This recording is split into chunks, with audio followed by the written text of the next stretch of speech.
Hey everyone. So I keep seeing a lot of debate with once saved, always saved doctrine. So for what it's worth, I'm going to make this video for reference and hopefully people can determine whether you can lose your salvation and if so, can you get it back again? Where let's start here in Ephesians 2:8 and establish the fact that we are saved through faith. And faith is not a gift, okay? This verse is misinterpreted because people think that Paul is saying that this that is not out of you is referring to faith, which it's not. The pronoun this here, this is in the neuter gender where the word faith is in the feminine gender. So the pronoun is not modifying the word faith. This that is not out of you is the gift of being saved, which is not out of works, specific to the works of the law. Okay, we're not talking about just works in general. Paul is specific to the law, Romans 3:20, because that out of the works of the law, all flesh will not be justified. We're justified through faith, where we have to also understand that faith is not just believing something. Belief is a mental assent to believing facts, okay? So faith is not just saying a prayer. Faith is not just saying, okay, check off the list. I believe Jesus died. I believe Jesus rose again. I believe this. I believe that. No, faith is action. Faith is found in the verb form over 200 times in the New Testament. Faith is a wrestle. There are many characteristics of faith. Faith is something that we have to abide in. If you want to understand more characteristics of biblical faith, watch my video 048 because I think a lot of the once saved, always saved believers really don't understand what faith is. It's not just believing something. Belief and faith are related, but they're not synonymous. Where I also think many once saved, always saved people read this verse and think that faith is the gift. And there's nothing we can do to be saved except believe, which is given to us. This is not what Paul is communicating here. Where I've also made a video talking about this. Namely, video number 16, showing that faith is not the gift. Paul is not saying this faith is not out of you. That's a misinterpretation of the verses. So half the battle is understanding how to properly interpret these verses and then also understanding what faith is, all of the characteristics of what faith is. Which one of the characteristics is faith is something that has to be abiding. In 1 Timothy 2:15, we find the conditional particle, if they abide in the faith thing, she will be saved. So being saved is conditional on abiding faith.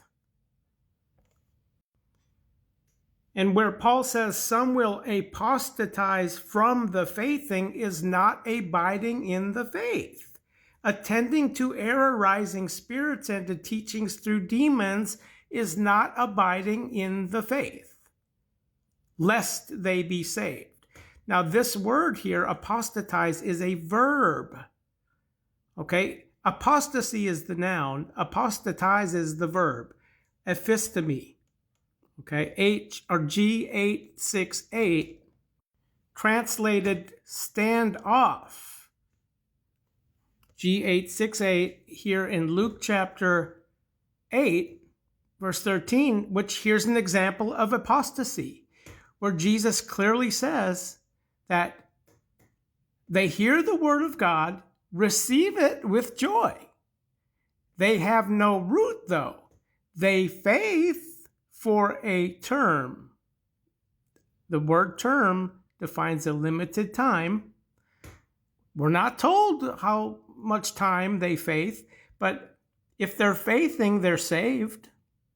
You can't say that it's not true faith. They receive it with joy and they faith for a term. This is what Jesus says. But here comes some temptation now.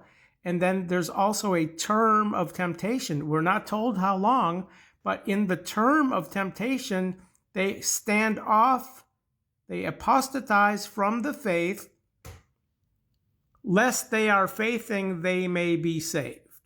So apostasy from faith is not being saved because they're not abiding on in the faith. Now, what about coming back to the faith after they're being errorized and apostatized? Well, what does James have to say?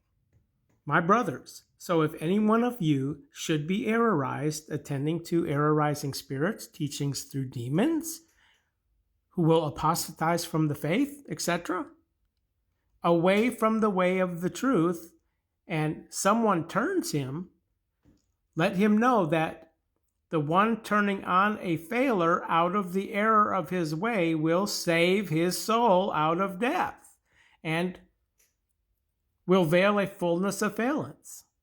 So somebody who apostatizes away from the faith can always come back to the faith. But remember, faith is not just believing something as a mental assent, it's action. You have to show yourself as faithful to God. Faith is something that has to be proved, shown as being trustworthy, knowing that your provedness of the faithing downworks below abidance. James 1:3, 1 Peter 1:7. So that the provedness of your faithing, which is of much more value, etc., etc. Faith is something that has to be rooted and being dwell built in him and being confirmed in the faithing. Where again in Luke chapter 8, the one who faiths for a limited time does not have the root or the confirmation of their faith, the provedness of their faithing. And then they become tempted in whatever temptation it may be, and then they apostatize here from the faith, lest that they are faithing they may be saved, which apostasy is not abiding on in the faith. Notice how apostasy is related to attending to errorizing spirits and to teachings through demons. Where then if we move to chapter 4, verse 16, Paul writes, give heed to yourself and to the teaching, abide on in them. For this cause, in doing this, you will save both yourself and those hearing this. So, is abiding conditional upon being saved? Well, clearly, yes. Abiding in the teaching in relationship to being saved here. And then again in 1 Timothy 2:15, abide in faithing, she will be saved, which the conditional particle shows us that abiding in the faith is conditional upon being saved, which apostasy from the faith and standing off from it due to temptation and being errorized is not being saved. But can one come out of their error? Well, of course. Again, if any of you should be errorized, attending to errorizing spirits and the teachings through demons, away from the way of the truth, and someone turns him, let him know that the one turning on a failer out of the error of his way, whatever way that error is, will save his soul out of death, and will veil a fullness of the valence. So, is once saved, always saved a biblical doctrine? You determine.